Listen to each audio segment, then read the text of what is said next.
இதுவரையிலும் தொடர்ந்து தடைகள், சில சில சோதனைகள், சில சில அவமானங்கள், தலையில் பெரிய பாரத்தை வச்ச மாதிரி ஓடிக்கொண்டிருந்த மிதன ராசி நண்பர்களே, ஜென்மத்திலிருந்து குரு விலகுகின்றார் என்பது மிகப்பெரிய ஒரு விஷயம். அதோடு மட்டும் இல்லாமல் 2வது இடத்துல குடும்ப சார்ந்த போய் உச்சமாகின்றார் என்பது அதோட மிகப்பெரிய பொக்கிஷம். அதாவது தங்கக்கோலை செங்கோலே உங்கள் கையில் கொடுத்த மாதிரி இருக்கும். அரசியலில் நிறைய பேர் முயற்சி செய்துட்டு தமிழ் புத்தாண்டுக்கு அப்புறம் மிகப்பெரிய ஒரு மாற்றத்தை ஏற்படுத்தும். படிப்புக்காக கல்விக்காக இயங்கிக் கொண்டிருப்பவர்கள், நீட் தேர்வுக்காக முயற்சி செய்திருக்கலாம், வெற்றி மேல் வெற்றி கொடுக்கலாம். இந்த தமிழ் புத்தாண்டில் மிகப்பெரும் யோகத்தை அடையக்கூடிய ஒரு ராசியில் மிதன ராசியும் அமைந்திருக்கின்றது.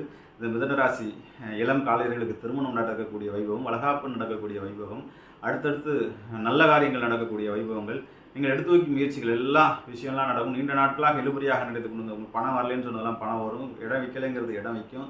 திடீர் யோகங்கள் அப்படிங்கிறதும் பூர்வ புண்ணிய ஸ்தானத்திலேருந்து வரக்கூடிய அமைப்புகள்லாம் வரும். ஏன்னா 32 ஆண்டுகளுக்கு திரிகோண ஸ்தானத்தில் பார்த்தீங்கன்னா சனி அமைவது என்பது, குருக்கு திரிகோணத்தில் சனி அமைவது என்பது மிகப்பெரிய பாக்கியம். குருவும் சனி நேரடி பார்வையில் இருக்கும்போது அடுத்த ஆண்டுகள் அதிசாரத்தில் மாறி மாறி வரக்கூடிய இடங்களில் 2, 3 அப்படிங்கிற ஒரு அமைப்பில் வரதுனால மிதன ராசிகள் ஒரு பிரம்மாண்டமான வெற்றி எதிர்பார்க்கலாம். மிதன ராசியில் இருக்கக்கூடிய அரசியல்வாதிகள் எல்லோருமே ஒரு தடவையேனும் சனீஸ்வர பகவான் அப்படிங்கிற மாதிரி இருக்கு. சனீஸ்வர பகவானுடைய 12 ஜோதிலிங்கத்தில் சனீஸ்வர பகவானே சிவனாக எழுந்துள்ளது மகாகாளீஸ்வரர் உஜ்ஜயினியில் இருக்கின்றார்.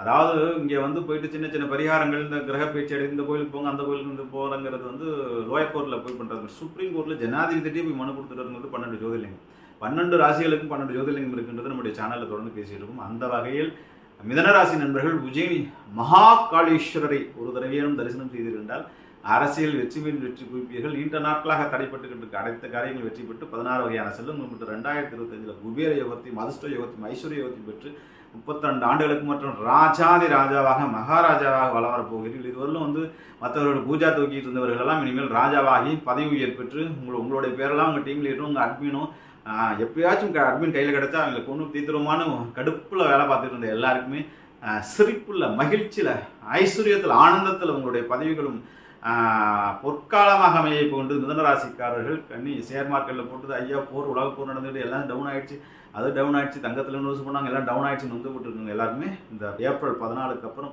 ஒரு பெரிய அதிர்ஷ்டத்தை பெரிய பூமி பெரிய ஒரு மாற்றத்தை பெறக்கூடிய வாய்ப்பு இருக்கின்றது.